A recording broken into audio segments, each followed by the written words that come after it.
Oh, what's up? This is Danis here. Welcome to you to another episode of OPS Popping Nation podcast, episode 43, Growing Older in the Dance Scene. Before we get started, I would like to acknowledge the traditional owners, the Darug people of the land in which this broadcast and episode is streamed from. I would like to also acknowledge and pay my respects to the elders past and present. Introducing my arch nemesis and host, Mr. Poppin Jack. What's up, everybody?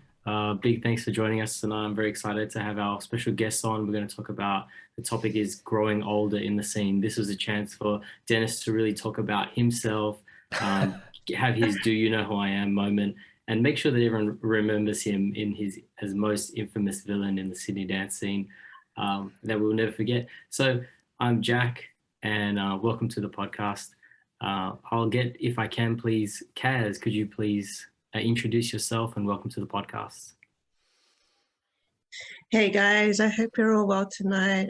My name is Kaz and I'm from Sydney, representing Krosswerds, and I've been dancing since 2006 now. Actually, Danis is one of my first teachers, and yes, growing older in the scene, I guess, but not old yet. All right, dope. Thank you very much, Kaz. And over to Jackson, all the way from Canberra. Hey, how you doing? I'm Jackson. I'm from Canberra, as Jack just said, representing Project Beats and R&B crew down there. So I've been dancing since 2009 and started popping in 2014.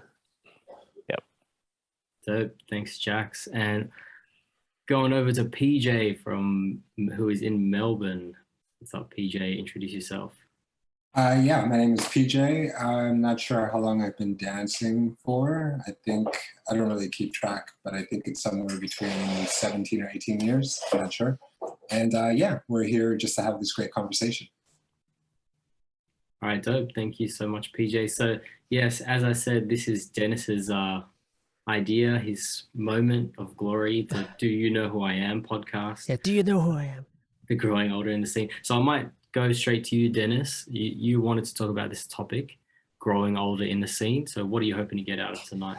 I just want because it's this topic I've been, I guess, wanting to talk about, and I've been meeting just like older dancers who were coming up when I was coming up as well, and it's kind of just talking about like life stuff and interesting how some of the conversation came about. Was like, oh, where they've gone, how is dance, I was like, hey, let's just do a podcast about it with other dancers. And I know this conversation we could have many other guests, it's like we have so many people, there's so many variants of people you can get, and I picked these people because I feel that it's a good coverage, in different phases in life, and hope we have a good conversation and everybody learns something, and all the young people going, hey, that's something to be worried about, and all the older people probably thinking, oh, these kids are. Yes, we did get a comment on one of our Facebook posts that you guys are so young though. So yes, I'll take that compliment. Yeah, we'll take the compliment. Yes, we are young. I guess we're just talking about growing older in the scene at our current state. Oh, actually, I forgot to give my age. People gave their age, yeah? I didn't. You can if you want to. Yeah, I forgot. I'm vampire. Yeah, right. Okay. So no one gave their age? I'll give my. I think I'm the youngest here. I'm like 25. Yeah, I'm that's about right. 28, just Yeah. older than Dennis a little bit. I think I'm the oldest. I'm 41. So Almost double my age. Yeah, he wanted to assert his older dominance. Do you know who I am? Hashtag. Cool. Yeah. Do you know? Okay, let's get started. So let's, how does dance fit in your life? So who you guys can answer however you want. Who wants to answer first? Shoot away. All right. I'm going to do it because let's go straight to PJ. okay, I was thinking. I was thinking of the highlighted sort of questions that you guys are, the topics that you guys are talking about, and I was thinking, how do I prioritize dancing at the moment? And currently, it's just making sure that I session or I go to sessions at least once to twice a week. Here in Melbourne, there's O2 Studio that has the sessions on Mondays, and then on Tuesdays there's Kevin Lee, who puts together an event, not an event, but like a session, and just to make sure that I kind of come to those and participate in the exchange with people. But the other key thing is that I make sure to go dance with one other person, just like a one-on-one, because you just get more time to go back and forth with people. And then I make sure that they're people that are, if equal, better than me in different sort of avenues of dancing, things that I feel I lack. So I'm always still learning. I feel with this dance, everyone's always going to be learning. There's never sort of this pinnacle when you're on the top of the mountain and you say, I've gained all the skill that I can gain. So yeah, that's kind of how I prioritize my relationship with dancing these days. Has that always been the case for you, or? Yeah, well, like all of us, we've been dancing for longer than at least 10 years or close to it, is that I used to practice at least 2-3 hours a day, 5 days a week. And I would usually just kind of session by myself, just practice. And I found that it worked.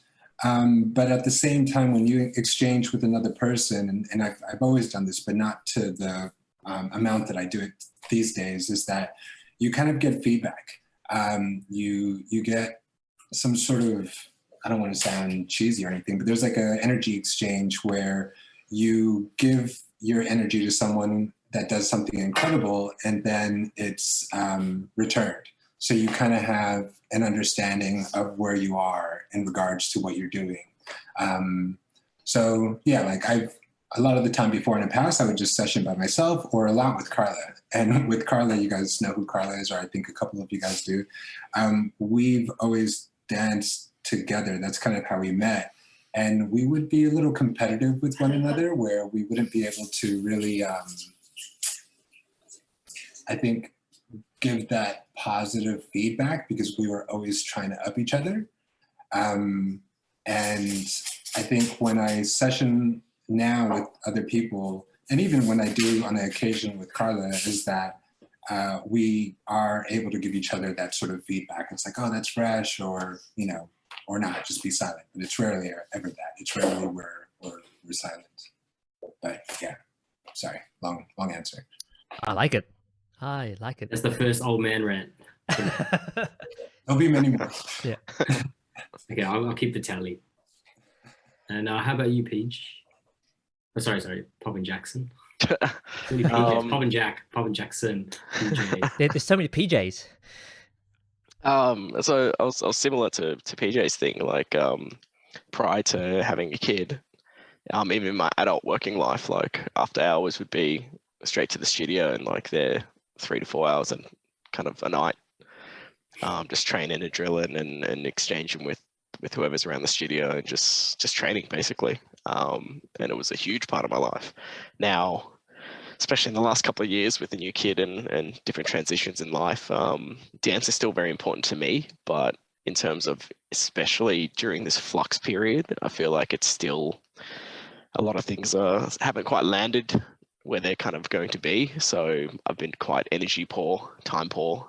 So we're lucky to get, you know, a couple of hours a week kind of to ourselves to be able to dance, me and my wife. So for those that don't know, Melissa, dope hip hop and dope houser. But yeah, we'll try and jam together, you know, move one of the cars out of the driveway and just kind of, you know, get in the garage and turn on a Is it as speaker. competitive as like PJ and Carla? I think we both know each other's strengths. There's sometimes when we battle each other and, you know, there's a bit of competition there, but for the most part, I think we both respect that we do different styles and we're both very good at our respective styles, and we respect each other and give each other feedback and try and help each other grow and stuff. So it's generally pretty good. But yeah, there've been moments where we're like, yeah.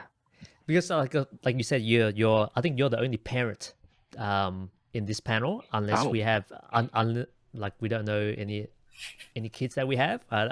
Surprise, Jack.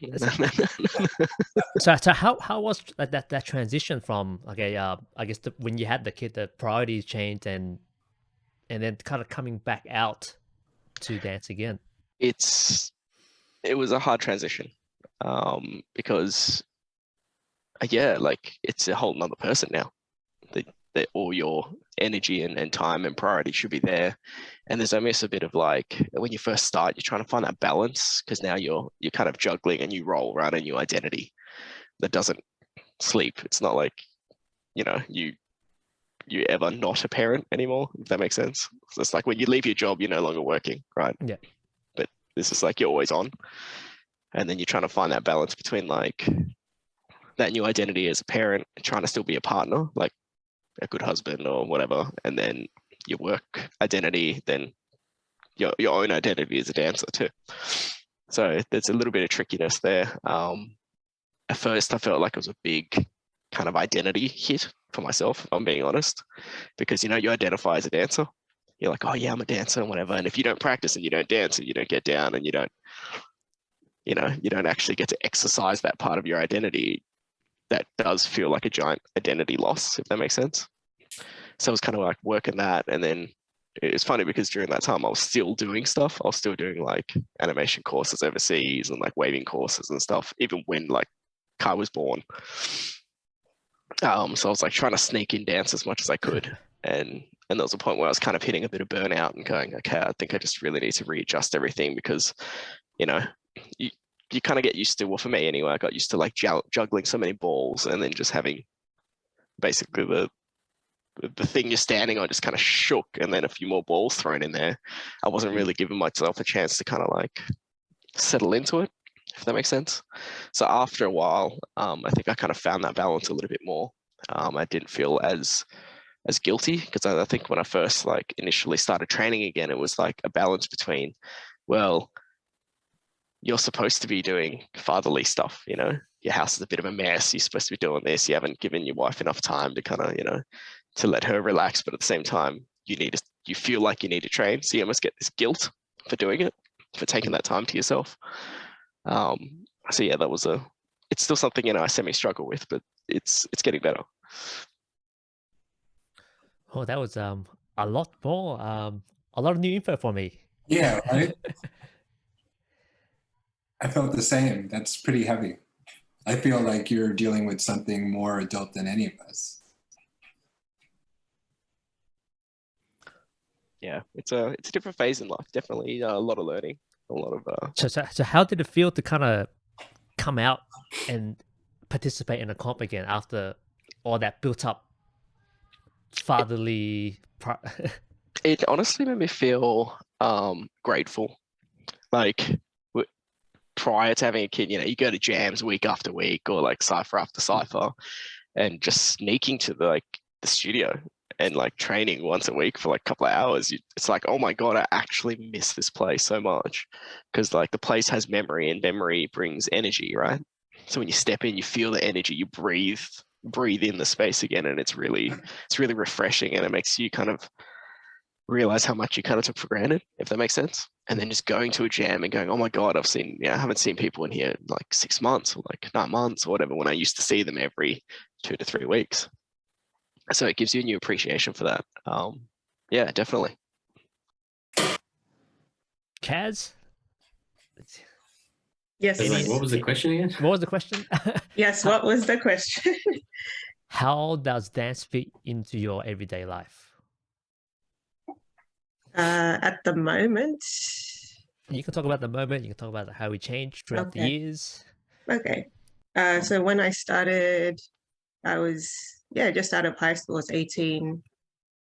Had a lot more time back then on my hands to be able to train and go to events. I'd go to pretty much any breaking, any popping event there was around in Sydney.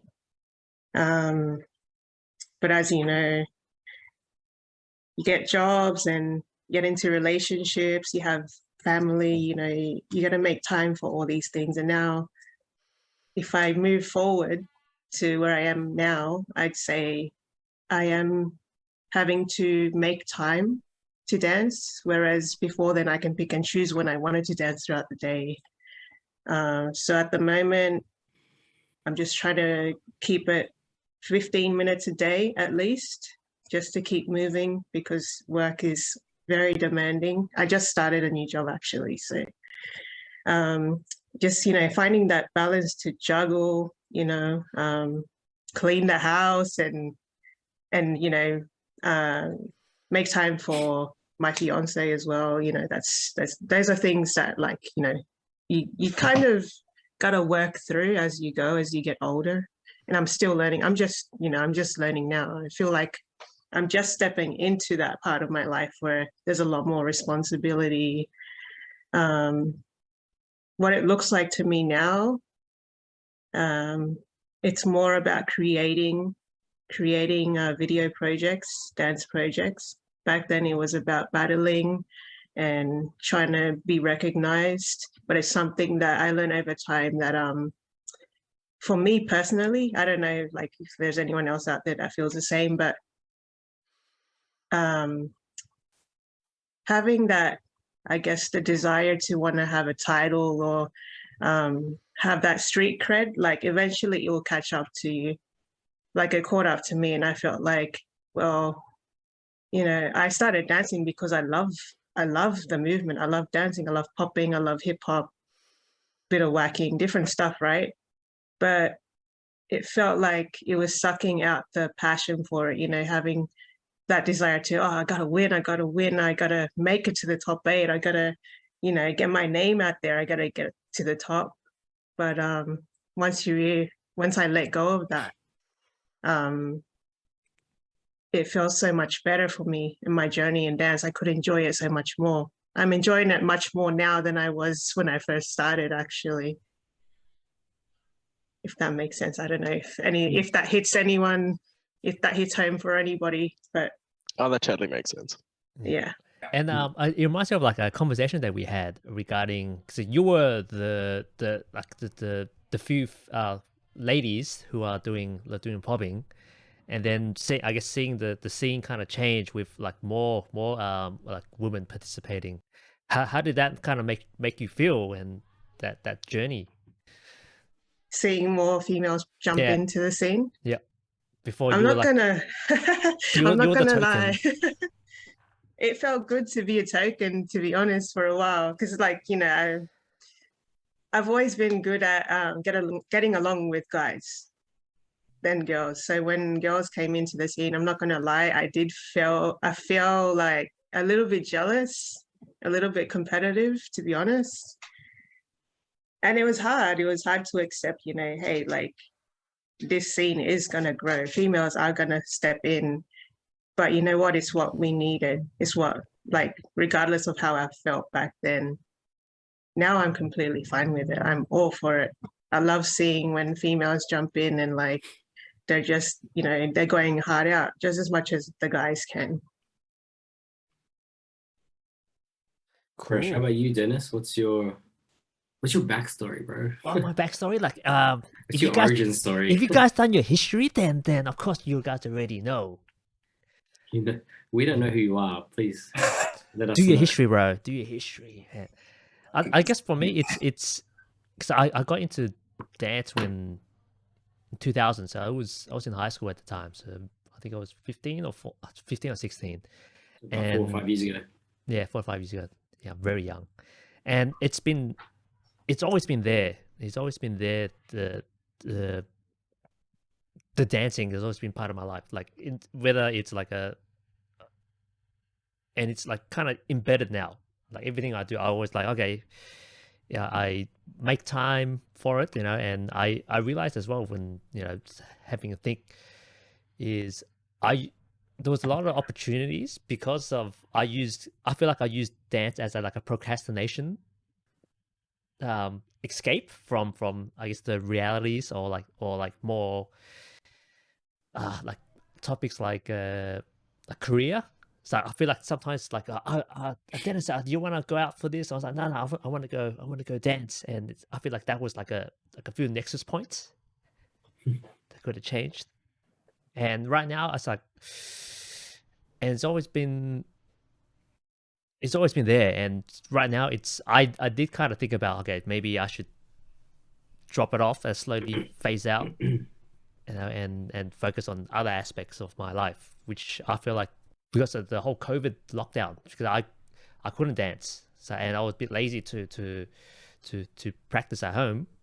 I knew a lot of the energy that was used to be for dancing went to like other aspect, which was my career, which is my Chinese medicine stuff. So a lot of energy went there, and it was the first time for me to go, hey, I can live life without dance. Because if you asked me before, you know, hey Dennis, what happens if you stop dancing? I was like, man, I'll freaking die, you know. So I can't live without dance. And then that was that time that I did zero dancing, and I was like, hey, I survived, you know. And right now it's kind of balanced. At the moment, I'm still procrastinating with dance, the odd occasional, but it's I feel like it's at a good place in terms of priorities. Is like I like to flip stuff around, yeah, and I'm pretty sure it's going to change as I get older as well. How about you, Jack? So what's the next topic we got? No, we got you, Jack. Oh, look, dance is my everyday life for me now. So I'm just teaching full time and trying to perform and battle and do as much as I can while I can. And yeah, and I'm enjoying it. And, you know, ever since I was younger, getting into dance, I feel like it was always meeting new people, new events, new opportunities, new difficulties. And then, yeah, it's just, you know, always as life changes, you know, the impact dance, other outside influences have on your dance will change. But for me at the moment, you know, dance is going good and I'm enjoying it. And, you know, especially over COVID, I was so like, you know, annoyed about not being able to be out there and do things, teach classes physically. I mean, I love teaching online because it kept me going in terms of like connecting with people and being able to still, because I was like, oh, sweet, I can do it. I can teach online. I enjoy it still. So I really miss performing and battling and just jamming with people. So I'm trying to do that now that we've come out.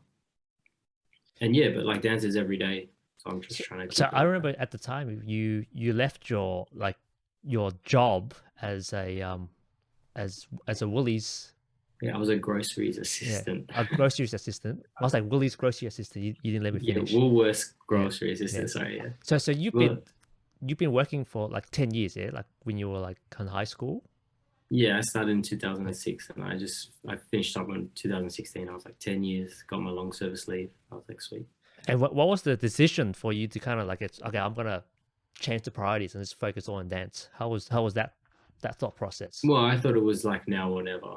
Yeah. I just needed to do it. You know, I really wanted to just not kind of, because I was working at that time maybe 2 or 3 days a week or something. I was like, well, I just don't want to be here. I'd rather be training. I would spend time in like a corner of the supermarket no one would see and just practice for a bit. You know, like I may as well just go somewhere and just teach classes or find more opportunities and stop like hiding in the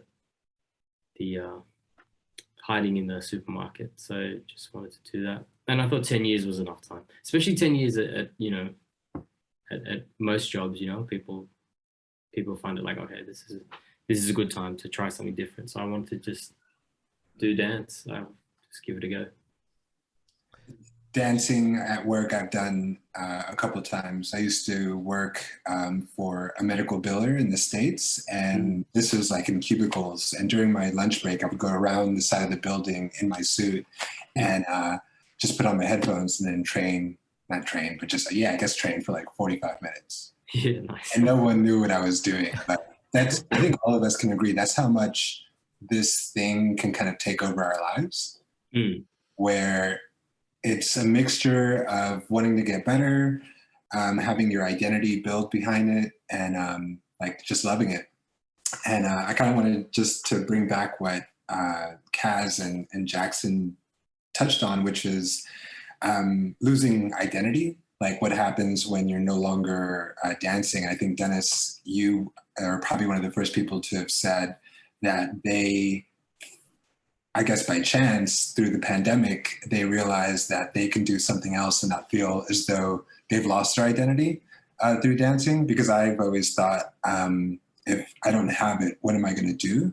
And with me becoming older, I've come to realize that I'm not going to be always able to do this dance at the level that I want to. And I have to sort of introduce something else into my life to allow me to have an identity. And I make art. So that's kind of like the rest of my life, I guess. Like for however long I've been dancing, that's been my number one sort of focus, like practicing at work, like Jack is saying, at Woolies, or just doing it all the time, or being in love with it. But now just thinking of like, what else can I do to have that identity? And that recognition that Kaz was talking about, for the longest time, that was my drive of just trying to be good enough to be known, or to be given props, or to be seen or whatever. And I think during the pandemic, it allowed me to have kind of to be reignited with what dancing was when I first saw it as like a kid, and just loving it for what that was, whatever it is that I fell in love with. And I think it was this idea that, and you know, it sounds like a cliche, but I saw like a Moonwalker as a kid, like in the 80s, and just seeing Taco, RIP, and Jackson and those guys doing animative sort of movement, I would think, man, that's not human. Like, look at these people just doing stuff that breaks them out of the mold of just being this person that goes to work or does very day-to-day sort of stuff. And as a kid, you don't really connect to that. You connect to cartoons, or, you know, things that kids kind of connect to. And popping was that thing, but it wasn't a cartoon, it was a human. And it was allowing yourself to have like that imagination to just be creative. And yeah, over the pandemic, I kind of refound that, I think, just because I wasn't focusing on being the best or entering a battle or this thing. It was just really like, oh, okay, cool. Let's train, let's have fun. And yeah, I managed to kind of get a lot more out of it in that year of the pandemic and lockdown that I have in a long time. So, but anyways, yeah. Sweet. Anyone any more input? And then if not, we move on to the next topic at hand, which, no? Okay. Wait, I'm thinking. You're thinking? No, Anyone I'm just else thinking. Anyone else is popping at work? Yeah. Jackson's like, I'm at home. Well, when I'm at work, because I'm like, okay, I'm a software developer by trade, so when I listen to music at work, I can't listen to hip hop, R&B, or any sort of popping tracks, because I'll actually start like, yeah, you'll get into it. Yeah, I'll get too much into it, so I have to listen to like classical or like really instrumental stuff, because yeah, otherwise my brain takes over. I remember this story when I was like younger, and well, not younger, I was still in the like started my full-time job, and I was catching the bus, and it was raining. Bus is full, it's peak time, and I have that sort of music, and I'm just training, like I'm sitting in the bus chair, just like doing my pops and neck pops and whatever. And it is so busy, the whole bus smells horrible. And then when we got to the destination, I looked, I'm like, why is no one sitting next to me? I'm like, oh, I look like that crazy dude, like just in the corner, like. just popping up against the window. So I'm like, oh, well, at least I didn't have to have someone sit next to me, but I look like a crazy dude in a suit. So yeah, there's been moments where the professional life or the professional look and the dance just kind of doesn't blend so well. So it's pretty crazy how it takes over. When I used to live in Berlin, I would go to like clubs or whatever, and then I would come home and I would still want to dance. Like I'd have my iPod on, and a couple of times I've just put on my headphones, would go to like the back of like my building and just dance for another 2 hours. And it wasn't like training. It was like really just getting down, just dancing for like 2 hours at the strangest point. Like it's the end of the night. People are going home. It's 3 o'clock. The sun's going to come up in a few hours, and I'm just still dancing like a madman. But yeah, it's addictive. That's a good a moment to look back on. That sounds really like fulfilling and an amazing time to be so in love with the dance and doing it like that. And just before we get to the next one, I just want to give a shout out to Alice, who's on the Twitch chat, and she said, I remember starting popping and Kaz was the only female popper at that time. Me and Charlene were like, star eyes. And Pat W says, I miss the online classes. I do actually miss teaching online classes, and I'm meant to be doing at least one a month. And Peter says, dancing at work is a yes. All right, Danis, what is the next topic? We talked about health. How PJ mentioned that you may not be able to move like how you used to move when you were younger. Let me quickly change this. Health and dance. So as you get older, how has, I guess, your health affected your dance throughout? Anyone want to speak on that? Direct the question, bro. Someone jump in first. She wants to jump in. Let's go, Kaz. How has health affected my dance? Well, I've never really had any serious injuries. Thankfully, I haven't broken any bones or anything like that. But I know every now and then I get sore muscles or sudden clicks in certain areas. And especially in my knees, in the back of my knees. And I think it's my left side, my left knee. And I guess, have to find the time. I have to know when to stop and take rest. I think rest is really important when taking care of myself and my body. So I guess the way that health has changed the way I dance is I have different ways of training. So if I have issue with my leg on a certain day, I'll work on arms today. If I have a sore shoulders or sore neck, I'll work on footwork today. And it's just like navigating your way around. And obviously fatigue is a big number one factor nowadays with workload and stuff. Making the effort to do little things like, hey, I'll work on tuts. People may not know, well, maybe most people don't know, but I was an asthmatic growing up as a kid. So you could say that dance actually helped me a lot to overcome that. And my health is actually, besides like the little pain and aches every now and then, my health is a lot better than it was back then. So you can say, dance is a bonus for me. That's good. Sick. How about you, Jackson? Yeah, so for me, I guess health through dance, the pandemic actually showed me how much I was relying on dance for exercise. Because I used to train like a couple of hours every night and then go from that to like being on lockdown. You're like, And the energy at home is just not quite the same, so you don't train as hard. That's one. I was using dance to kind of keep me semi-fit.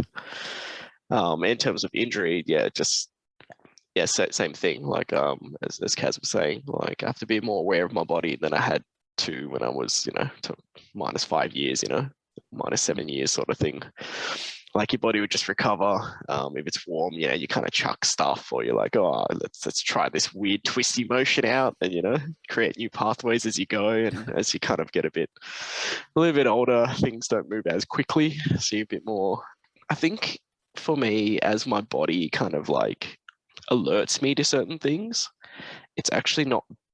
It's not exactly a bad thing. It's all information, I think. So for me, I just kind of alter the way I move, or just listen, and it forces you to kind of be a bit more conscious about your body, if that makes sense. In terms of my dance style, I find that if especially if I'm like my legs aren't feeling too strong or they're a bit weak, I'll actually lean a little bit more on my other styles. So I'll kind of like bring more waving out, or bring more like you said, arm stuff or whatever. And that within its own, like, kind of helps evolve your dance in a way that you don't kind of expect as well. But yeah. Any big injuries from dance? He's like, I can't speak about it. I'm gonna have to mute myself on this one. No. So no massive injuries. Just I think if I don't train for a little while, my thighs and legs get a bit weak. So there's a difference between letting it rest and then letting it get weak, right? So I just got to find that balance as well. Sick. PJ? Yeah, it's interesting what Jackson said about injury, how you kind of have to dance around it. It kind of opens up pathways, new pathways. Like you dance, if you, I guess not go against the injury, but go around the injury, you end up dancing in ways that you never have before. You end up doing things that are not your comfort. We all have sort of repetitive movements. Once you have an injury, in a way, it forces you to go to the opposite direction in movement, and it opens up a whole other pathway of movement where you kind of take notes and you're like, okay, maybe I should consider this as something to do more when I'm not injured, to adapt into the general dancing. But yeah, I've had injuries in the past. One in particular where I really thought I wasn't going to be able to dance anymore at all. And that's where I had my big realization that, oh, okay, this is what it feels like to kind of have your identity kind of like taken away from you. And, you know, it's one thing with age, but when you have a injury, it removes it completely away, especially when it's an injury that you feel that you're going to have for the rest of your life.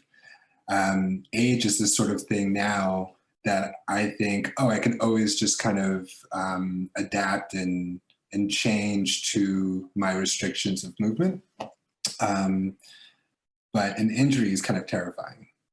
And I think that goes for anyone that does anything in physical movement. If it's sports, if it's, you know, skating, if it's something that you love to do and you've been doing it for 10 plus years, it's muscle memory. And to think that that's going to be taken away from you, or to think that it was going to be taken away from me, it was, it wasn't a very nice feeling. But I've managed to kind of work out my injury. It doesn't really kind of interrupt me as much. It's still kind of there, but yeah. Health. I don't know. Just take care of yourself, really. How about in terms of eating? Because I know a lot of when I was younger, I was eating a lot of like crap food, and yeah, I do intermittent fasting every day. So I eat between the windows of 3 and 8. Yeah, and sometimes later. I used to be like you, where I would be the guy, whereas if my friend was eating something and if they didn't finish their plate, I'd be like, yo, there's people starving in the world, give me a plate. And I have a pretty high metabolism, but I've just come to realize, and maybe you probably know this from your Eastern medicine background, is that certain foods that we have in the Western diet are not good for you. They're the complete opposite of anything. They're just gonna create inflammation and other sort of things that will not be benefit to the body. So yeah, eating is pretty important, especially at my age. The older that you become, the things that you consume are more effective. Your body doesn't sort of consume it in the way that I did when I was younger. So for all the 20-year-olds out there, enjoy it while it lasts. How about you, Jack? Definitely. Okay, yeah, so health and dance. I mean, there's always been like ups and downs in terms of health, I guess. The big one for me was 2006. I got my shoulder operated on, so my shoulder was out of usage for ages, and then try to slowly work that back in, and that will give me problems here and there. And then if it's like my lower back for a few years, that was a problem. And then there was like my toe for a few years, that was a problem. So it seems like every couple of years there's some injury that comes up. But yeah, like I think you said, PJ, was the adapting. So adapting and switching up how you need to. But yeah, I think just as dancers and like athletes, it's like looking after your body and trying your best to eat well and look after yourself and exercise and stretch and be the best dancer you can be or whatever. But yeah, I think the good thing about dance is that it can give you that exercise. Like Jackson, you saw how much dance affected your exercise, routine or whatever, because it really does provide that that in your life, that exercise and that release as well of stress. So I think dance is great for your health. So everyone listening, get your friends into dance so you can make the scene bigger. But yeah, how about you, Dennis? And then let's go to Pat's question. I guess for me is I conveniently picked a style which is good for the joints and has the longevity. So in terms of like health wise, I guess that I get I'll say I'm relatively healthy. I don't drink, like binge drink. On occasion, I don't smoke. I don't take like recreational drugs, and yeah, I'll say minus the occasional migraines I get, been pretty good. And because the styles got, like, if you watch some of my old clips, and you want to try everything, and I think, and then because I was doing a lot more boogaloos, so a lot more leg stuff as well, and I guess it's more like because the community, because I tried to stand out with boogaloos, I couldn't really do it, so I was like, maybe I should just do a different style and stand out. So I picked the robot, and that's just like, oh, you can do it when you're like 100, it's little small movements. So I had the luxury of picking a style and focus on a style that's has a lot more longevity compared to other more dynamic styles. Yes. I feel like there's something to be said about the mental health that dancing kind of provides people. Yeah, I know if I'm under stress for something, just being able to go out there and either exchange with a person or dance by myself, it's quite therapeutic. I jam with a dancer here named David in Melbourne, and we call it church, just because after 3 hours, 2 hours of getting down, you feel like you've released whatever was on your mind at that point. And yeah, we don't hold back. It's a one-on-one sort of deal. So it's just legit for an hour, 2 minutes there, 1 minute here, 1 minute there, 2 minutes back and forth. And it legit feels almost like, not like you're empty, but you're full, But yeah. I want to add to that as well. Yeah, let's go. In relation to somewhat related to that, but mental health it's good to surround yourself and train with people who are on the same mindset or the wavelength, because you feed off that. You feed off the people that you're with. You want to be around that. I know. I'll give you an example. I currently work with somebody who is sick and tired of working where I'm at right now. They've been in this workplace for 18 years, but every morning when I greet her, she always has something to say, like she's tired, or I'm over it, and I think it's really important in those moments to be able to encourage someone who may be stuck in that position but also knowing when to move on if there is no way to change that. Like if it's if it's out of your control to change someone from thinking that way, then you got to know when to move out of that space and surround yourself with the right people. 100%. 100. Nice. Danis, do you want to talk about the question we have from Pat? So Pat asks, do you have any exercise or conditioning outside of dancing? So I guess for me, I do like sit-ups, push-ups, yeah. And attempted pull-ups. So that's, and then the odd occasional jog. So that's my conditioning, which is way more than just doing this. Jackson? No, I should be gymming more though. Pick up the kid. Yeah, it's like. No, not really. Yeah, I would honestly, yeah, if I found something was lacking in my dance, I'd try and find exercises that would kind of complement that. So even if it's just like, putting your arms and doing those big circles and stuff like that, because I'm like, last time I was training, I did like a couple of rounds with my arms above my head and stuff, and my shoulders are getting sore. So I just find stuff to kind of help strengthen it, but it'd still be kind of within the dancey sort of realm. So. Kaz?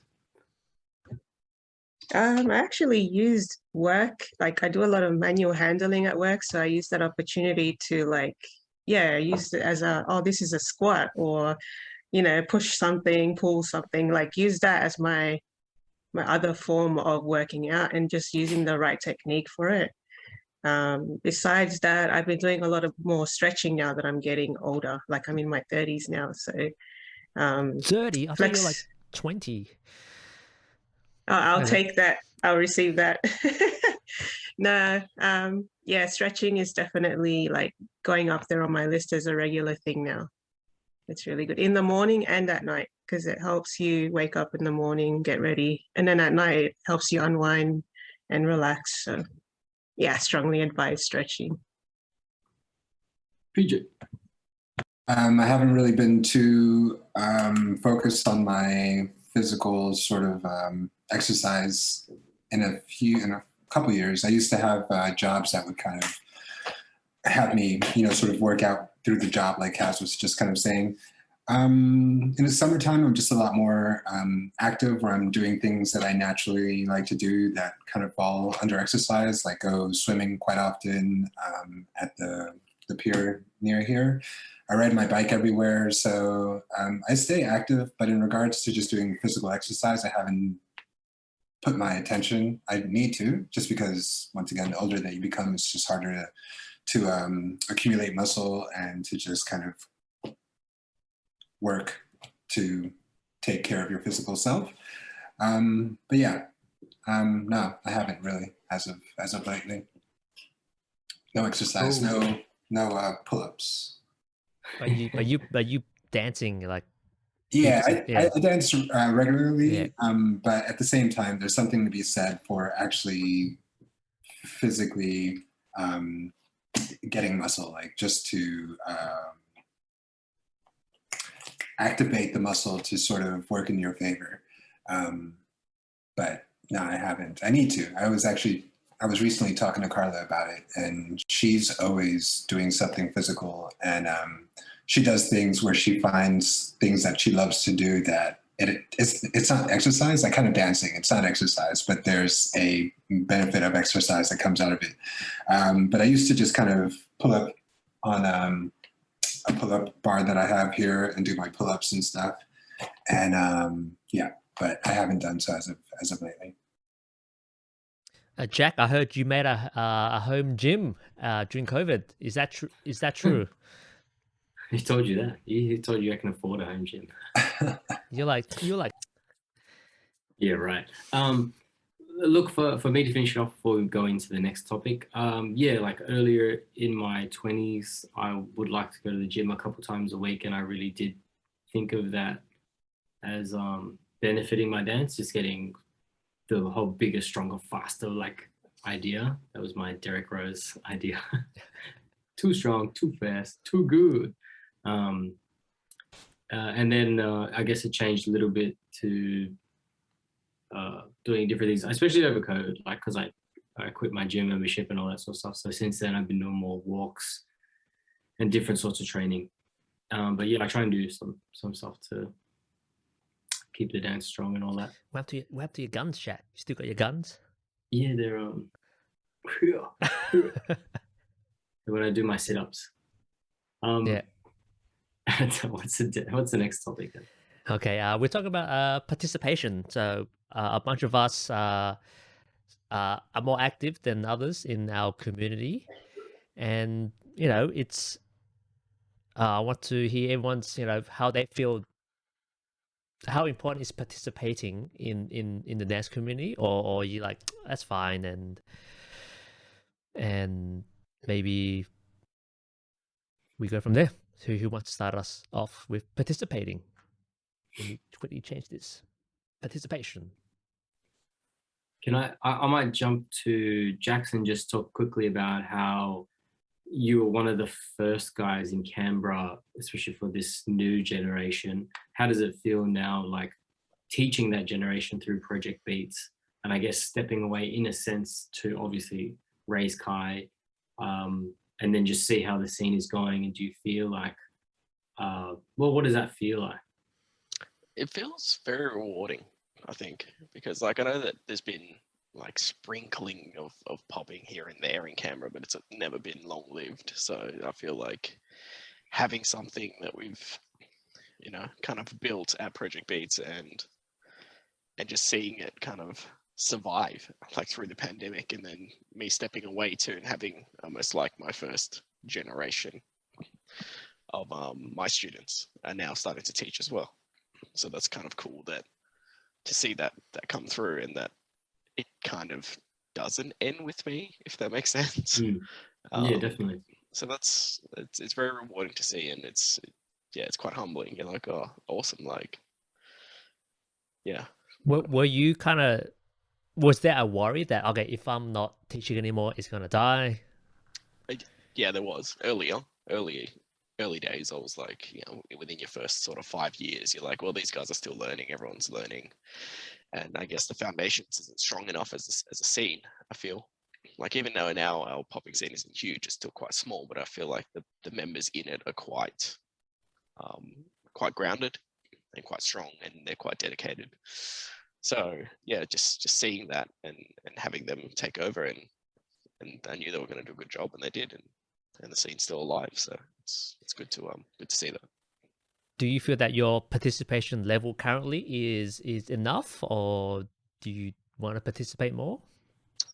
I think it comes in waves. I would, of course, love to participate more, but it depends on the phase of life that you are. So I believe that, you know, after the kid gets a little bit older and it's a bit less dependent on the home as a place and source of routine, and, you know, he's a bit older and we can take him out, then we can kind of get him more involved, if that makes sense. Into the scene and get him involved, like into kind of mum and dad's other life, if that makes sense. You can go like, hey, Derek, babysit. Yeah, pretty much. Hey, hold my baby. I'm gonna go around, like, you know, that sort of thing. But yeah, it's been good. But yeah. How about you? Yeah. How about you, Kaz? Kaz, yeah. So Kaz, like you mentioned in your maiden speech about you were quite active participating in comps, and then as you got older, you were like not as, you know, present, like compared to where you was. What was that the change?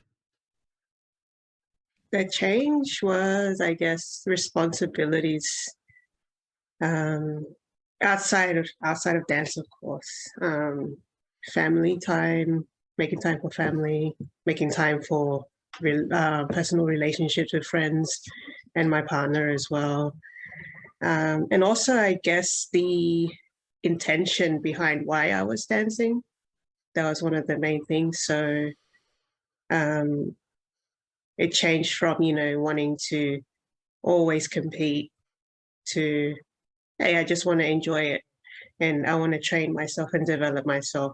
I was also teaching as well, which was another thing.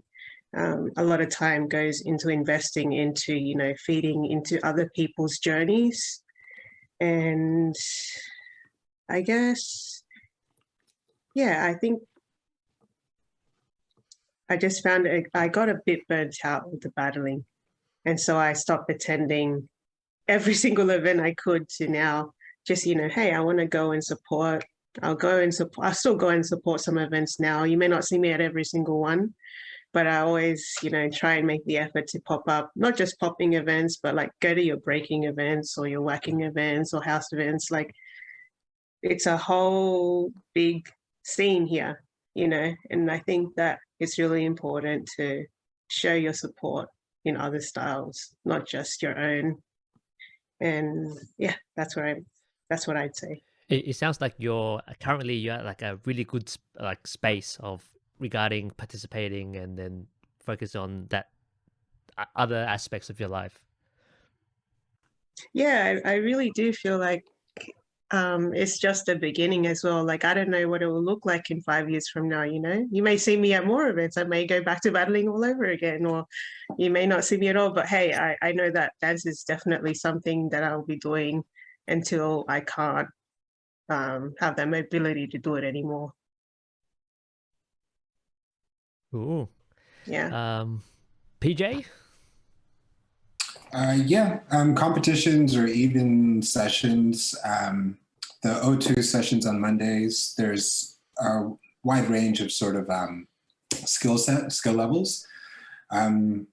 It's funny when I go there now, I think before maybe 5 years ago, 6 years ago, I wouldn't have had the patience because maybe I'm saying something I shouldn't, but I would feel as though I didn't have the patience to kind of jam with someone that was beginning, because you know you want to kind of rep and you kind of want to just go through the rounds or whatever. And now when I see someone that's dancing that has only been dancing a few years, it kind of reminds me of myself when I was younger, and it kind of puts a bit of like joy to me. It kind of puts the innocence back into the dancing, and yeah, it's interesting.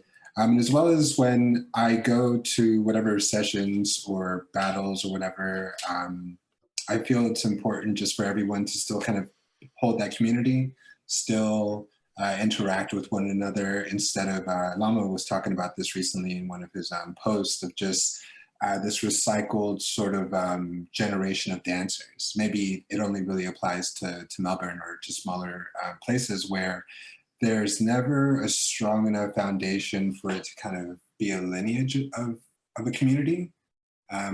There's almost like recycling. So 1 year or maybe 2-3 years there's a big scene, and then it dies off. It ebbs and flows, instead of just kind of, you know, either really being filled and impactful and a big thing, and then maybe it just kind of settles a little bit, but doesn't really disappear. And not that it's disappeared here, but yeah, I feel like it's important to always kind of show face and to kind of meet some of the new people. Yeah, and not saying that I'm anyone special. I don't view it like that at all, but I've been doing this for a while. I love it a lot. And I think if there's someone that is new to dancing, when they get to see the range of people that have been doing it for a while, or their fellow pupils, we're all pupils, but the people that are at their skill set, they kind of have an idea of where they can go with it. And I know when I used to dance around, in the beginning, when I used to dance around people that were way more skilled than me at the time, because they put in so much time, it would almost be like looking at a star. I remember, what's his name? Who's the guy from Greater Eights? I feel really dumb for asking this. The brother of Kid Boogie? Are you talking about? No, Frantic's brother. Devious? Yeah, Devious. He was talking about how, in an interview, he was talking about how, you know, people have their people that they look up to, like say movie stars, rappers, or athletes. But for the longest time, it was always just dancers, like OGs and people that were in the scene. I remember when Wiggles came to Sydney for a workshop where he put that piece up at the studio out there, and he gave me his email, and I put that email on my fridge. I was like, yo, I just got Wiggles' email, bro. And it was the same like Mr.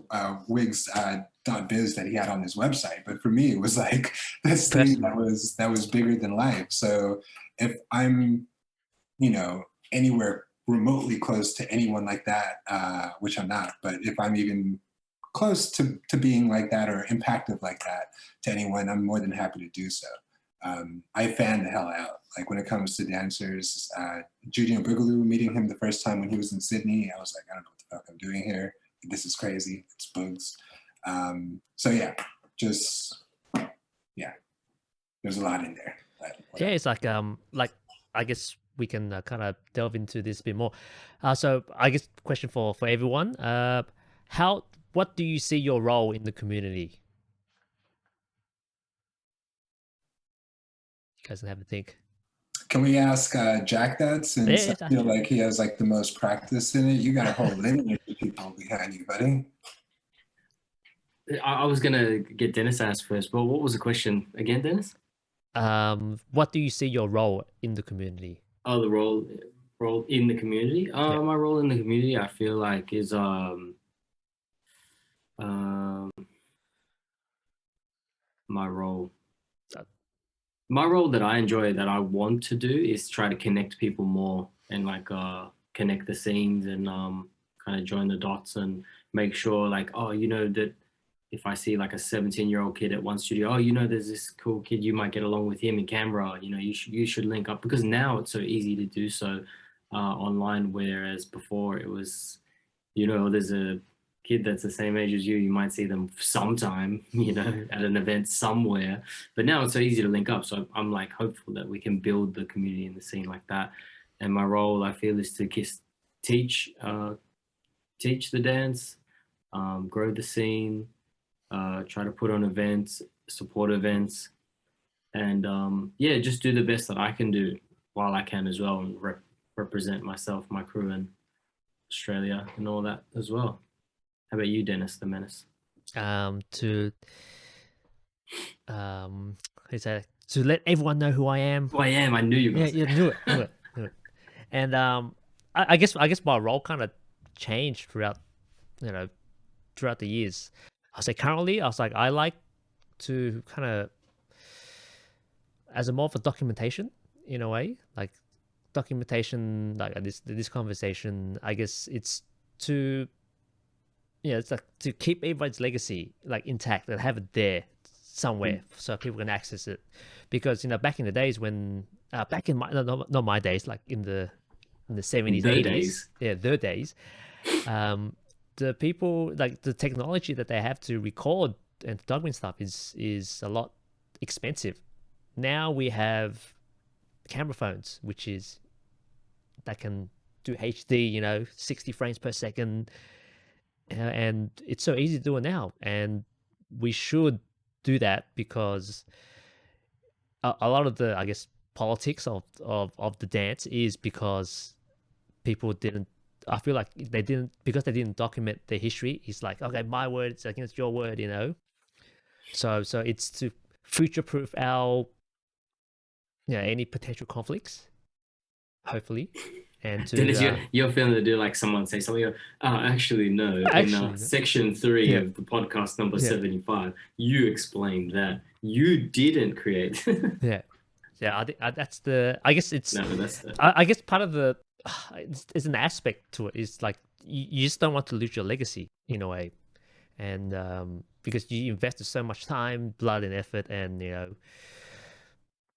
into an art or something you do, you just don't want it to like just disappear into the ether. Yeah. All right. Who wants to jump in on the next one? Yeah, I'll jump in. Let's go, Jax. Yeah, just like literally from the ball rolling of what Danis said. It's like you put a lot of blood and sweat and tears and effort into it. So you kind of don't want it to dissolve. So I feel like, at first I felt like my role was to just spark the popping scene, to share this dance that I found fairly, like, air quotes, late in the game, compared to, some people. But yeah, I just took it real seriously and just tried to seek out knowledge from wherever and however I could and practice and grow the scene here. And I feel like the role is still to kind of like what you said as well, Jack, just kind of like grow the scene, to share the dance, to share the information, and to share the culture as much as and as close as the sources that I got from, to try not to let it be diluted too much. Because I know, you know, every time we learn from someone, we always try and get as close to the information, or try and relay the information as close as possible. But there might be a little bit of like loss, right? Maybe a little bit of Chinese whispers or something. So yeah, I feel like the less I can prevent that from at least from my tutelage down to my students, then, you know, I've done the best job I can with the teaching sort of thing. So Preserving the culture, you know, legacy, and yeah, I found that really interesting. And what PJ said too, like having a veteran around, like jamming, that's also part of your role as well. Because, you know, when you're new, especially, I remember when I was new, going to like a big scary cypher where everyone's like jamming and stuff, you look to the veterans, you look to the people you have heard, and you kind of learn that cypher etiquette, you learn, you know, jam etiquette, you learn, you know, what's going on just by watching and observing. So if there's no one there that is a veteran, then that aspect of it just kind of gets washed away, right? Because no one really knows what's up anymore. So That's true. That's true. How about Kaz or PJ? Who wants to jump in on it? Yeah, Kaz wins. I think I'm still trying to figure it out. Hey, like just the process of it. I don't feel like I feel like our scene is still quite young compared to what's around the world. Like you have like OGs from the US, the 50, 55, like in their 50s already. And I guess for me, like learning from some of them, it's like, well, you know, I want to be able to inspire other people when it comes to my time, when I feel like I've hit that point, that age. Like I want to, I guess, leave people inspired and be able to learn what I can right now, be getting as much as information from the OGs as I can, so I can be able to spread that later on when I feel like maybe I'm ready to teach again. So I guess that's what I'm still trying to figure out. Just gain all that knowledge, but not hoard it, but be able to give it back when it's time. Short answer, but yeah. No, that's fresh. That's fresh. PJ? Yeah, I don't really have, like I don't teach. I have this thing where I kind of jam with people, and where I learn something from them, they teach, I teach them. It's vice versa, like this kind of back and forth. But I think if I think about what I want to kind of leave behind is the conceptual idea of how I feel about dancing, and that's more about the importance of it in society that I think we kind of take advantage of as ourselves that dance, and the people that don't. In most cultures, depending what culture it is, it's either, you know, this and not dancing, or it is dancing. And I call people that don't dance, I call them civilians. I feel that all the other dancers are kind of like these superheroes that are in disguise, kind of like Superman. Like we walk in the streets with them, but it isn't until we're kind of called for that we kind of take off our civilian clothing, and then voila, we're there in our tights and our cape, doing our moves and stuff. But it's something that all of us humans can do. We can all dance. It doesn't have to just be this thing where, oh, you're a dancer. Like even someone that doesn't dance great, they're still dancing. Like it's a wide range, and it's sad that not the majority of people as a whole take advantage of it and enjoy it for what it is, because it can be used in so many different avenues. It can be done in celebration. It can be done just by yourself. It can be even done to mourn, I would think. I think there's so much, physical benefit from it, but like earlier we mentioned the mental benefit and kind of the spiritual benefit. And yeah, I have that conversation with a couple people, but I'm figuring out in my head, how can we adapt that into something where the majority of people can be willing to participate in dancing and not feel as though they are intimidated by it. And there's different ways how people become intimidated by dancing, either, you know, in youth or whatever. But yeah, there's a lot of benefit to movement and to expressing oneself to music. It's a beautiful thing. So I would think that's kind of what I would want to leave behind as my conceptual thought and ideas about dancing. Sweet. And I feel like you know, I noticed that that not all, like, I guess, experienced dancers want to become like teachers and like teaching a class type of stuff. And I feel like as a dance community, that the ecosystem is, you know, there are people should be teaching people who are just like jamming, exchanging, which is what you're doing, PJ. Is like exchanging the energy, kind of showing. In a way, it's kind of teaching as well, but it's not like a formal class. It's more like you exchange energy, and it's like, yeah, sharing, conversation, conversation. And I even like Kaz, I feel like you're just you being present, you rocking up to a jam, just like, you know, there's that female energy, you know, to inspire like any, you know, any up and coming person that's like, I wanna learn some dancing, you know, I want to do popping. I've seen this person, and it's an ecosystem rather than one person trying to do everything. I agree. I mean, I've had a few instances, not many, but when another person has come up to me and said hi at a jam, they're like, oh, hey, like, you know, you do popping. I've seen you battle like in the past. I'm like, oh, well, like, you know, what's your name? It's great to meet you. And like, you know, invite them for a session or something. You know, it's a great opportunity to get to know people. Like, it's not just about, you know, get together with we dance. It's like like PJ was saying, it's a conversation. You're connecting and you're building relationships with people. And I think we could use more of that, like relationships beyond the surface of just, you know, dancing in the same space, like getting to know the people more. I was just talking to Lama about that, and we were just talking about how we need to just have more picnics and that sort of social event where, you know, if you're here, we have a lot of like clubs and great places to go, but the music is loud and, you know, it's a different setting, and the studio is a different setting, and even outside of your jamming, but just to have barbecues and just to get to know people in a different sort of familiar sort of setting. I feel like a lot of scenes would benefit from it. And yeah, like this is the country of the barbecue, so might as well take advantage of it. And I do think like when like outside of the dance, like you just socialize with anyone, and you make that connection, or even like understand that person outside of the dancing. It gives context to when you see it, when you see them dance. It's like that's why they do this particular this way, you know. And I still remember when like internationals come in, like all the OGs come in and they do the class. My favorite part was when they told their stories, and because you see them there, you see them on videos, and then when they tell them the story, you can see more of that personality, and then it makes you understand and appreciate their movement a lot more. So have more barbecues, unless it's raining.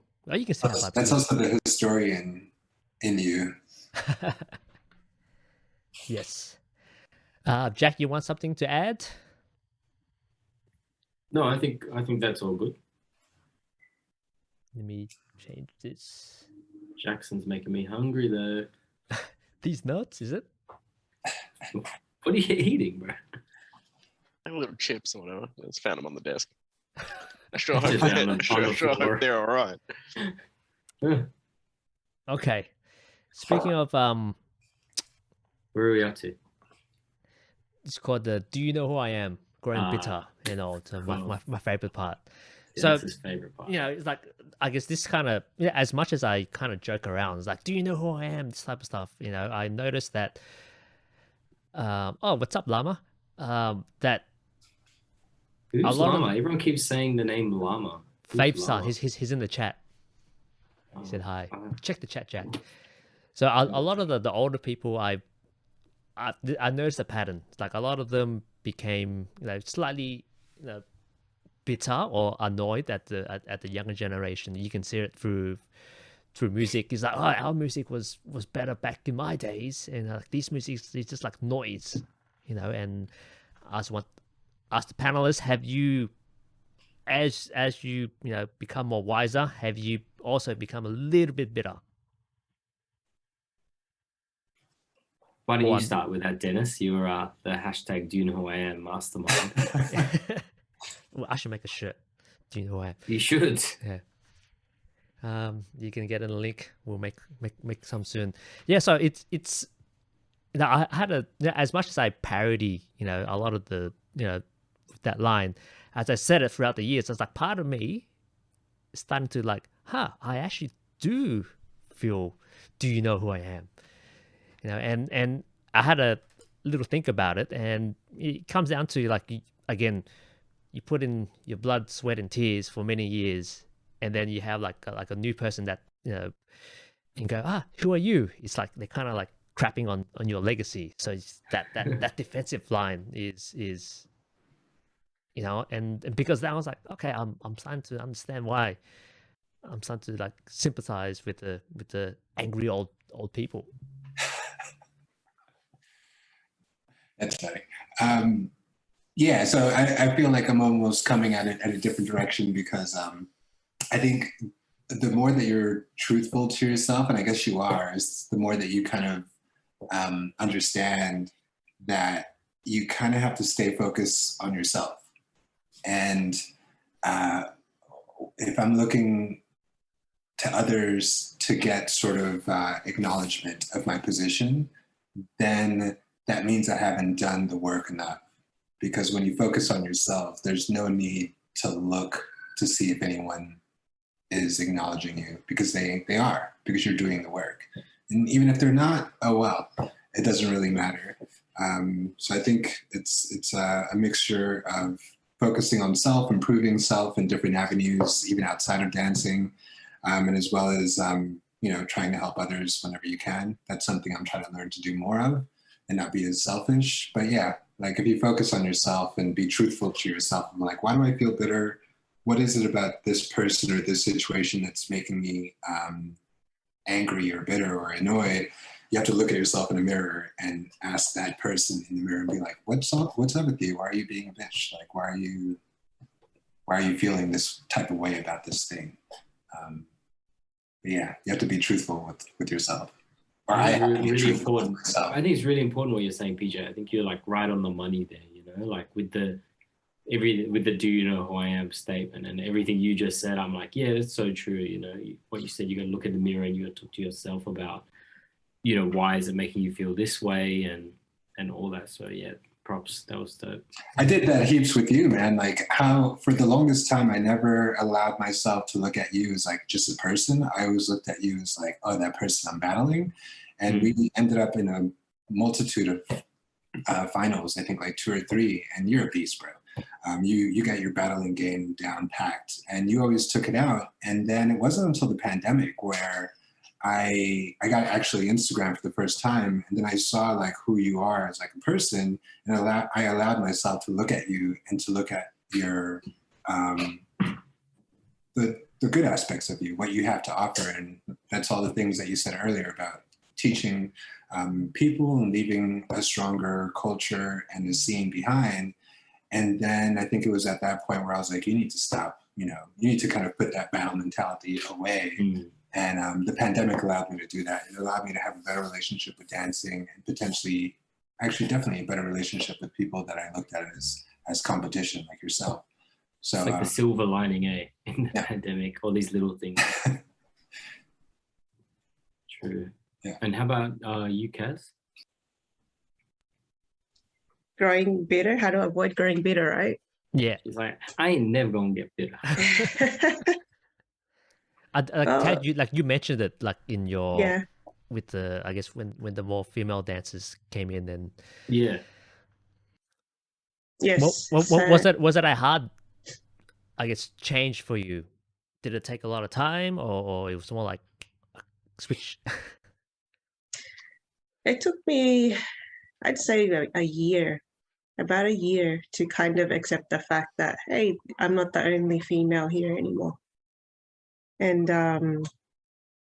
I guess, like, yeah, as you get, when you start getting to know more and you start, like, educating yourself and learning from the OGs and stuff, you learn more about the dance or the hip hop culture, and there's certain things that I've seen in the new generation that I would kind of like be like, but it's kind of like they're kind of ignorant to certain things, but you also got to have the grace. Like, I kind of got to remind myself constantly to have the grace to remind myself that, hey, they're still new and they're still on their journey. I'm still on my journey. We're at different places, but yeah, just like learn to have that grace, but also know when to like put your foot down and maybe like say something. But I'm not saying like as in like correcting or like looking down on anybody or pointing fingers. I'm just saying, like, educate the new generation. And I guess, like, for me, like, just reminding myself in that way helps me to stop being bitter, because it's not a good look it's not a good look as you get older. And I'm sure it's like you yourself, like, it's not good for your own health. There's something else I wanted to add though. What was it? I had a mind blank. Do you What know was who it? I am? Do you know who she is? Let's see, what is it? I'll come back to it if I remember. It reminds me of like I remember like Po1 answered this type of question. He's like, oh, if you're getting old, you can't stop that, but growing bits apart, you surround the people who kind of potentially can keep you in check, which helps as well. And I guess surround with the same similar energy is like, okay, you're not here to, you're here to like kind of, sharing your energy in a positive, in a positive manner. Yeah, and I think to be constructive in a positive way instead of a negative way as well is important. And because I noticed like some of the, I guess it can be quite intimidating. It's like, you're doing this wrong. It's like, that's very confrontational. And there are ways to kind of saying it that in a lot more proactive way rather than like a putting down type of way.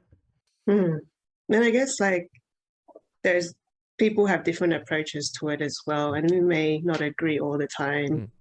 But yeah, it's knowing when to like, take in the constructive criticism and when to put aside that negative criticism as well. Like, yeah, don't depend on other people's word, but like also, yeah, what PJ said, take a look at yourself. Like, what do you need to change? And,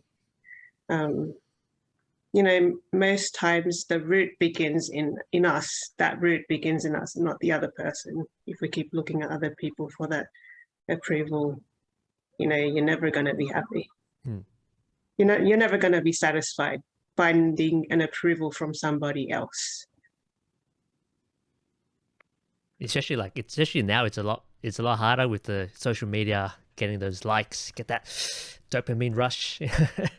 You're never really going to be your most authentic self too when you do that. When you look for yourself, you're your most authentic self.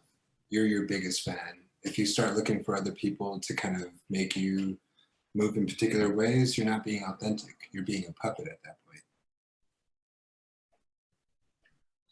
Jackson, how about you? Like, you're the youngest out of all of us in terms of the dance journey. Yeah. I'd say that to stop being bitter, I don't think I've really hit, that much bitterness, but it is a mix of, I think, what Kaz and PJ have said. It's like if someone is, and you do see something kind of like off, so to speak, it's often ignorance. It's like a lack of knowledge, and that person may be very, blissfully at the start of their journey, and you kind of got to overlook that, because you're kind of like, okay, you kind of get a pass, but at the same time, like, you got to do a little bit of introspection to see why it's annoying you. And if you're going to take action, which, I mean, we're from call-out culture, right? So there's a difference between doing it from ego and a place of education, or kind of like, where is your intention for your action coming from, if that makes sense. So like, if you see people talking shit, then you could come over the top and be like, well, I'm in a position that I could tell you to stop talking, but it can come from a place of like, no, you guys just don't know that this is not how we roll, and you just need to be told in a positive way. So the intention is different. So like, if you see someone being disrespectful and you want to call them out, that can be done in a really harmful way, where you just straight up embarrass them on a platform, or it can be done from a place of like education, like letting them know that this is part of the culture. So yeah, I think that's just like that introspection of where that action comes from as well. I guess for me, it's like, I guess not a dance related scenario. It's like someone comes to me, hey, where you from? And asking, like the whole, where you from? And where you really from? Yeah, where you really from? And I take that, I was like, it's a teaching moment for me to kind of go, okay, I was born here, but my folks came from Vietnam, and my great grandparents are born in China, so that's my lineage. And I never knew that. Thanks for letting us know. Oh really? Because you never asked me where you from. I guess hashtag we don't know where you are. You'll always be my brother. It's all good. Yeah. How about you, Jack? You were like super like cocky and angry and super bitter, and you're like, what are you talking about? change? What are you talking about? 180 change. What are you talking about? How about you, Jack? You've experienced many, like, as in... I thought I'd spoken already. Yeah, I just agree with like what PJ said. You just got to look in the mirror if there's something that's bugging you, because I feel like as you get older, it's always going to come up when there's younger, new gen people coming into the scene and stuff, and maybe they say something and you're like, a little weird, but they probably don't know you or much about the scene and all that stuff yet. So it's probably saying, do you know who I am on the inside, and saying nice to meet you on the outside, and starting that conversation and building from there, and not becoming that, ugh, you young people, blah blah blah. So get off my lawn. Do you, Danis, actually wonder when someone doesn't quote unquote know who you are, or I think you said earlier it's a mixture of a joke, but is there seriousness in it? I rate maybe like 2%, and growing. No, yeah, I don't expect anyone to know me at all. Like, I walk around just blasé. I really haven't sat in one particular place long enough to feel as though I should be known for something. So yeah, it's I guess that's the when you're a bit older, you're passing the wisdom to us. We're like our dirty 30s phase. No, I'm just a kid or a person that has like lived in multiple places. So I never have this sort of attachment to anything really. So it's just like anything can change at any point. So why attach myself to things that aren't really, important, like the perception of me from other people.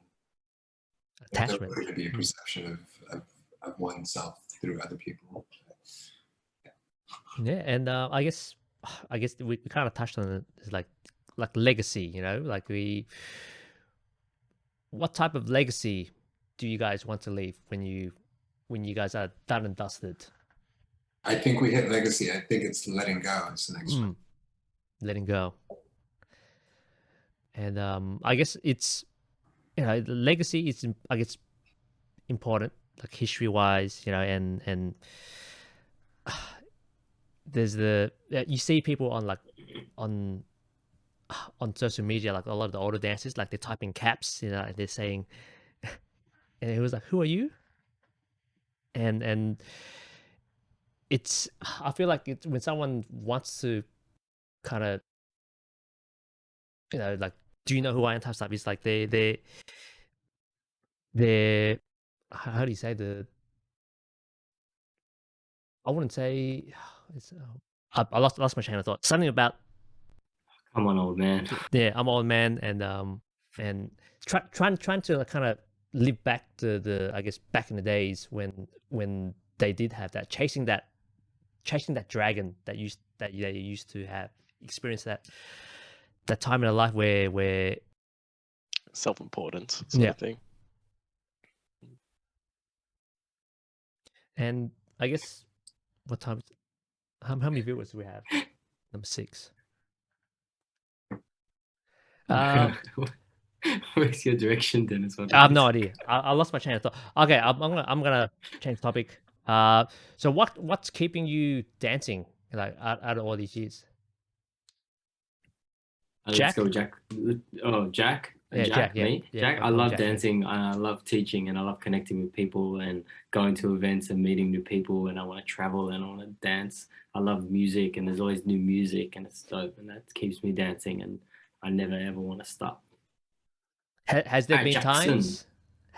Oh, sorry. Has It's there a been follow-up times? question. Okay. Yeah. Has there been times where you're like, okay, dancing's not for me?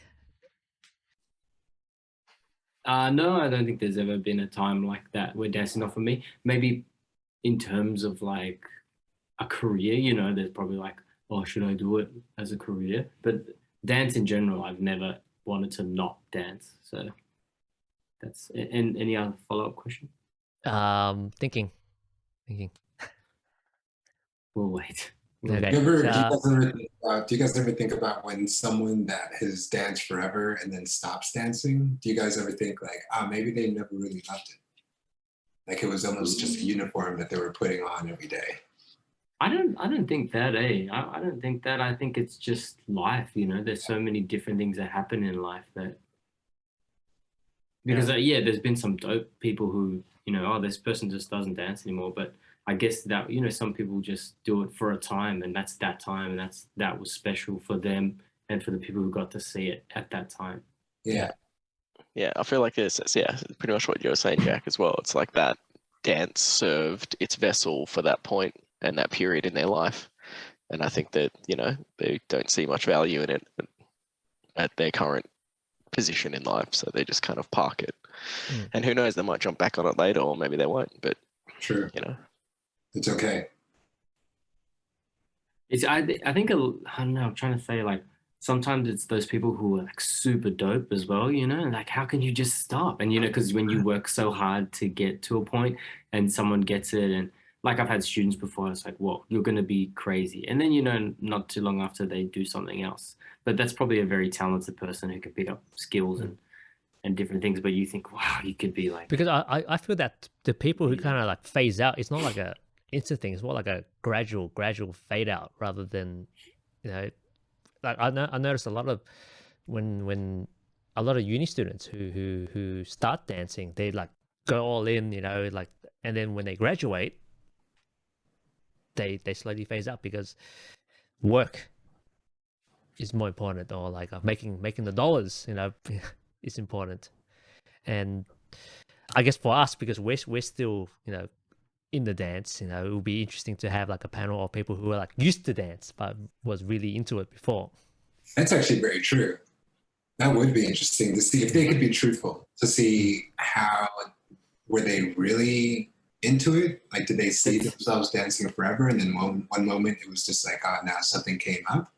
Or PJ, bro, I want to put the question back to you. I think you asked the question, right? Do we think, they never really loved it? And I was like, oh, they probably did love it. But it is true, like, because, if we just keep going, like truly love it. And some people do just stop.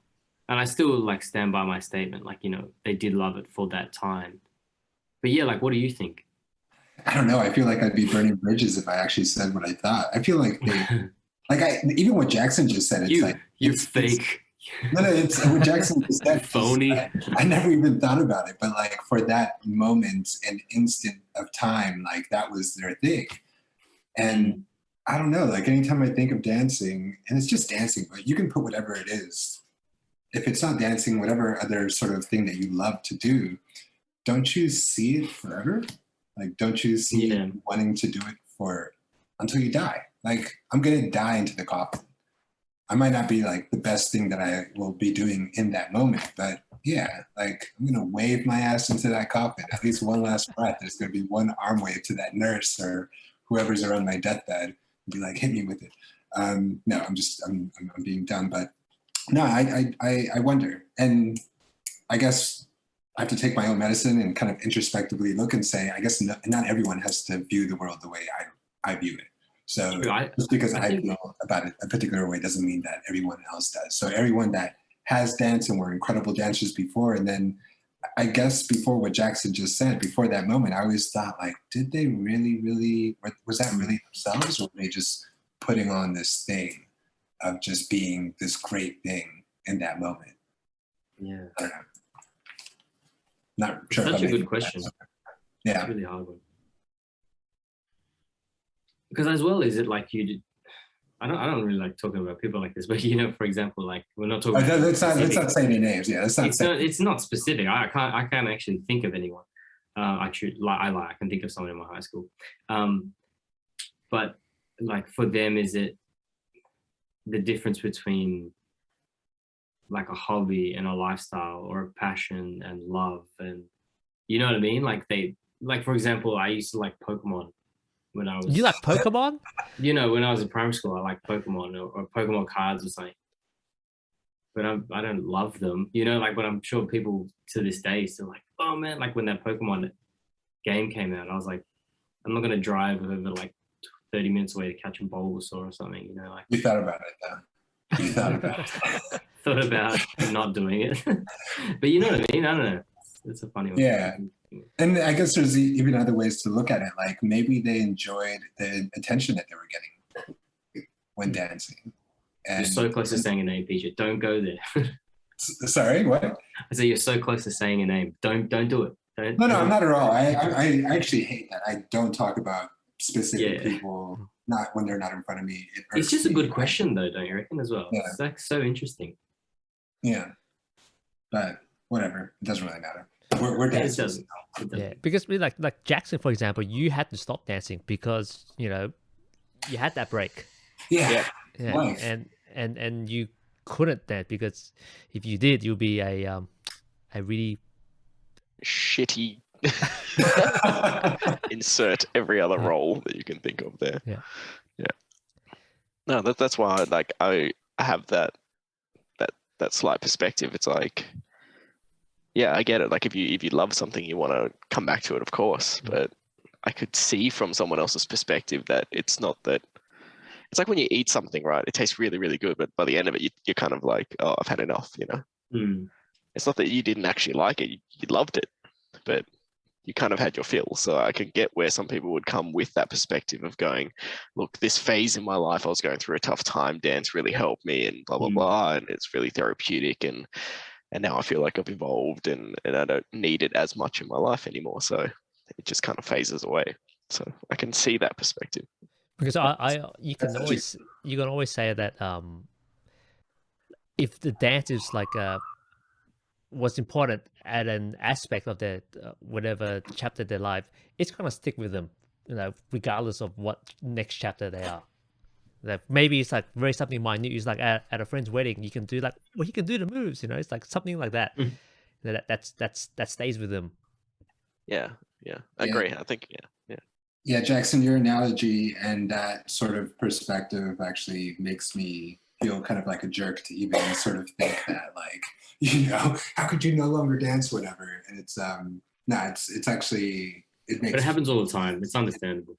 Yeah, it makes so much sense. Like, I'm a kid still at heart. I have no responsibility. I'm not a father like yourself, but obviously you have the exact sort of experience that would kind of explain why, and many other similar experiences that would explain why a person would obviously just, you said, you know, had its fill and it had its moment and now move on. So yeah.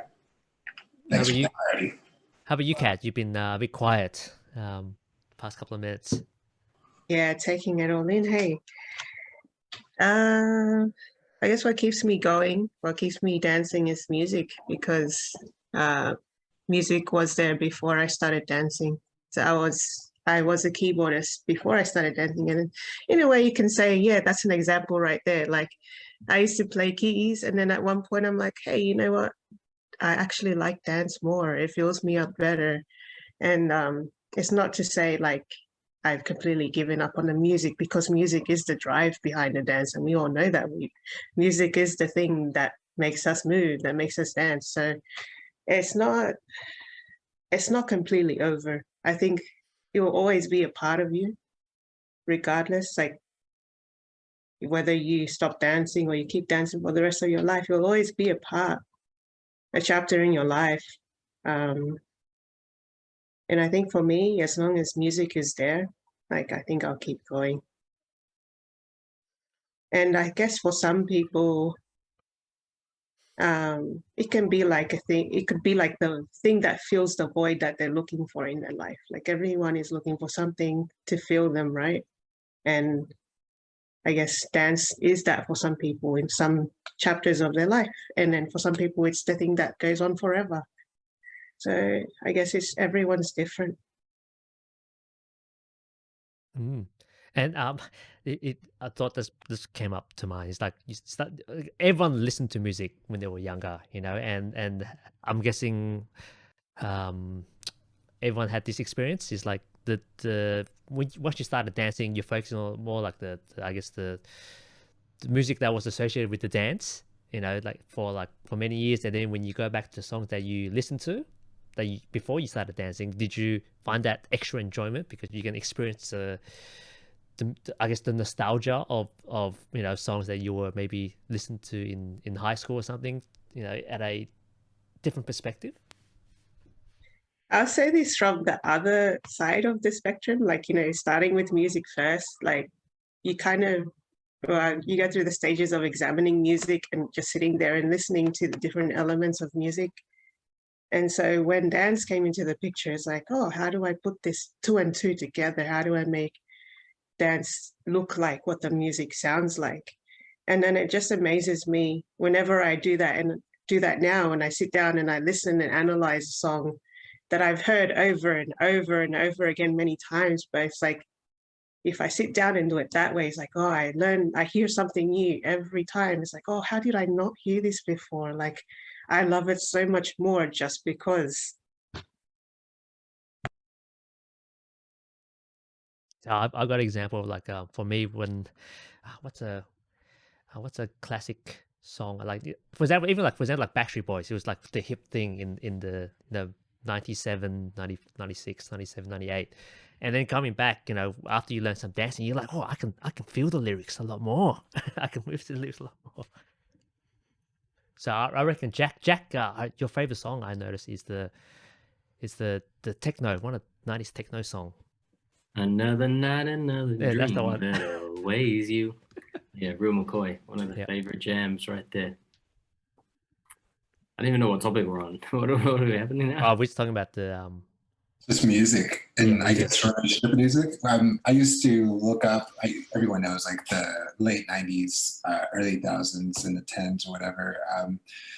Just the music that was around, all the different funk and boogie music, and for probably 10 years, I would just listen to those tracks, those 115 like bangers that have been in every, you know, freestyle sessions, Just a Boo, name your competition. And then I just couldn't feel the music anymore. So I stopped listening to that music, and I just started, you know, when dancing, listening to just other stuff. And now, you know, I have like Zapp and Rogers record or Parliament, whatever. And you put these tracks on and you realize why you love them to begin with. It wasn't just because everyone was dancing to them in the competitions. It's because it made you want to get down. And now when I put her on, my love for them is that cup is full again. Whereas when I stopped listening to them, I was like, I'm not getting anything out of this music. Like, I hate anthems just because when I dance to a track, I want to dance to it like I've never heard of it before. I dance best, in my point of view, to a song that I've never heard before. Where if I hear a song over so many times, I'm just like, I'm anticipating what's happening, and I hate the anticipation. I'd rather just go through the feeling of it. And now when I play these songs over again, I get that feeling once again. And yeah, that's But I couldn't even imagine what it would be like for someone to be able to play music and then approach music. I feel like you would have so much more of an upper hand to be able to do that, because you have like musical theory involved, which is, you know, it's almost like a cheat code. Is that true, Kaz? Cheat code? Yes and no, I guess. It's like, yeah, just like the expectation of myself is a lot higher. So when I'm not catching on, or I'm not feeling like I'm on it, it's like, oh man, like why can't I? Like I can hear it, but I can't do it physically. It's like, oh man, like I have that bit of moments of frustration when I can't like, you know, accomplish what I want. Like I can hear it, like from the theory side, but I can't from the dance side. It's like, yeah. But yeah, like it opens up your mind so much more to the understanding of connecting the two. And like for example, and something that Buddha Stretch said was like the dance and the music is like a marriage. You know, they should work together. They should gel together when they come together. Yes, it's like a gel. It's like a marriage. So if you got those two, like yeah, that's it. But it's a constant, like a marriage, or I don't know, Jackson. I can't speak. I'm not married yet, but you got to work at it, right? Like you got to work at your marriage, because you know it's a constant thing. It's not something like, oh, you're married, that's it. Like you got to work at it. And I guess that's me all the time with dance and music. It's like constantly working at it.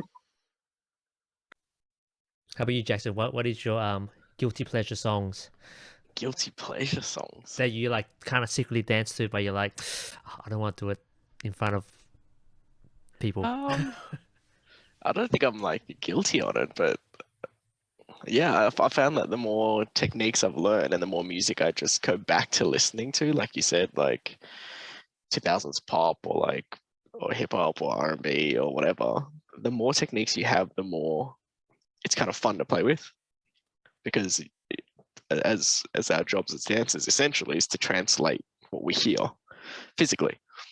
So the more that we have tools to do that, the more fun it becomes. So I guess a weird pleasure or something is like when I started diving more into waving, like playing like more classically or just instrumental music and seeing how the body kind of reacts to movement. And yeah, just like listening back to certain tracks or different funk tracks or like hip hop or whatever, there's certain movements that obviously when you started your journey, your body was not capable of doing. And now you can do it. It feels really different. Like the song feels different to you because you can express it a lot more differently, and I feel a bit more thoroughly. Give me a song name. Oh, okay. So like classic, Herbie Hancock, like Ready or Not. Oh, that's a banger. Yeah, like that, right? When I remember when I first started, and I'm like, oh yeah, this is like the song to Boogaloo too, you know. And really, all you're listening to is, you know, the bass and the snare, and you're just trying to stay on time, right? Then you're beginning. But now, when you actually dissect it, like your ears just jump between all the layers and all the different instruments and certain musics, like certain techniques in your body will try and match those instruments. So it's a lot more fun. Like I guess that's the harder, you know, way to kind of express the music versus like the, you know, like everyone's been through this phase where like, I want to remember every, you know, every feature of the song and try and hit every that like. Oh yeah, no, it just becomes a memory game, and exactly what PJ was saying. You just get like, you're just waiting basically. Your brain's just trying to predict what's coming, and it's just a memory game, and it's not fun anymore. Especially in a battle, you just end up looking like trash because you're just waiting for the bit you want, and then everything else just looks like filler. I think the build-up is really important. Hey, the build-up before those expected moments in the music is really important as well. Yeah, that's something that I think I need to work on too. Or the audio. Oh, sorry. Oh, okay. That's something that I personally need to work on as well, and that's something that you were there, Jack, when Link mentioned that, like the build up towards those moments is also just as important as hitting the, you know, like that when people bring hype, or the crowd gets hyped because someone hit a certain hit or a snare or whatever it was, a bell. Like the process building up to that is also just as important. It is. It's it's for me. I find it like as a game. It's like, oh, how can I do it? How can I build it up? Make it. Make it. There's a like visually show the build up of the music to hit that, or even not hit it, just to throw them off. Yeah, and Jack, anything in regards to music? What's your favorite popping track? There's too many good songs out there, my bro. I don't know. There's too many favorite.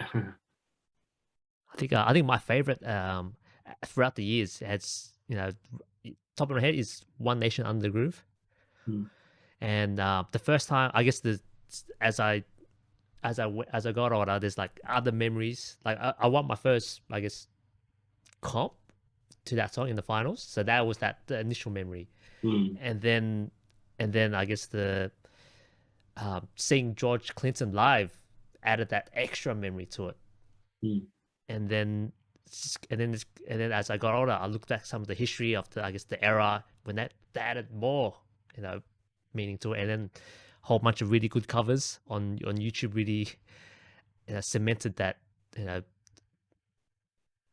upper echelons of my favorite popping song. Yeah. Anything you guys want to add? I was just trying to find a song that I've been really rinsing, but I can't find it at the moment.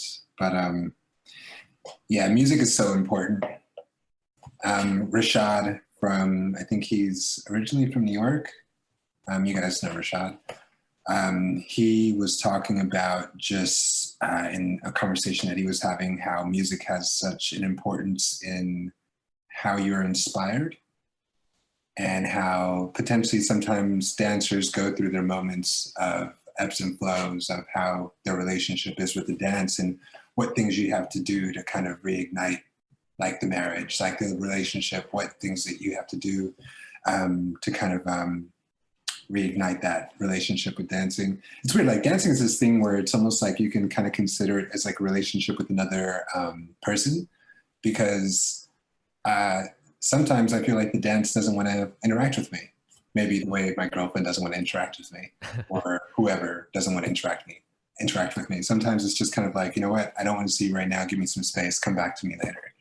And yeah, you kind of have to go back and be like, what is it with dance? Like, why is he or she like, why do they have issues right now? And you kind of have to find, or I have to find things that help me approach it in a better way. And music is so helpful. So yeah. Yeah, even like in terms of the history of the dance, like listen to the sounds, the instruments that they use is like it gives it that context of where the dance came from, like this is how society was as well, and I guess the evolution with the different instruments, like from like you remember like the 808 sound, the electronic sound, that was the thing before. It was more like like legit instruments, Okay. and now it's more like like what do you call it, the instrument, not instrumentals, like sounds from like what do you call it, NPCs, like samples. Yeah. Yeah.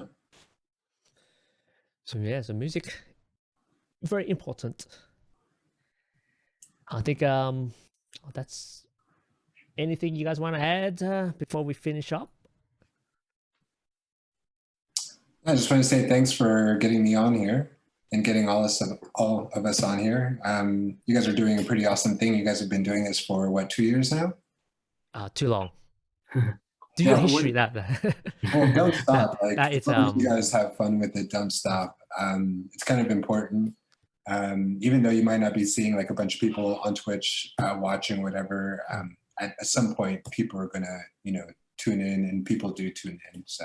And we're gonna look back and like look at us younger selves, so like, oh, we were so wise back then, or look, we are so naive back then.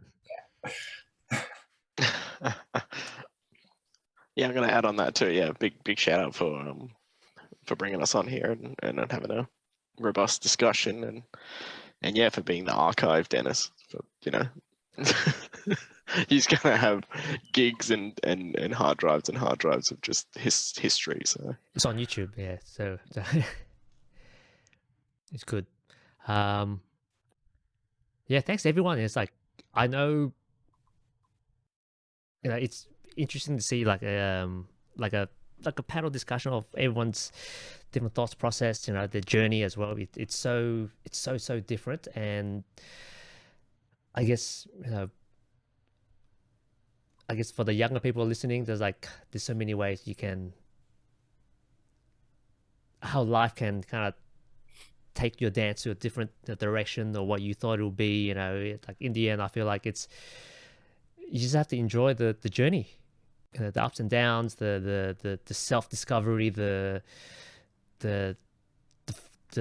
divorce with dance, you know, temporary divorce with dance, and coming back to it.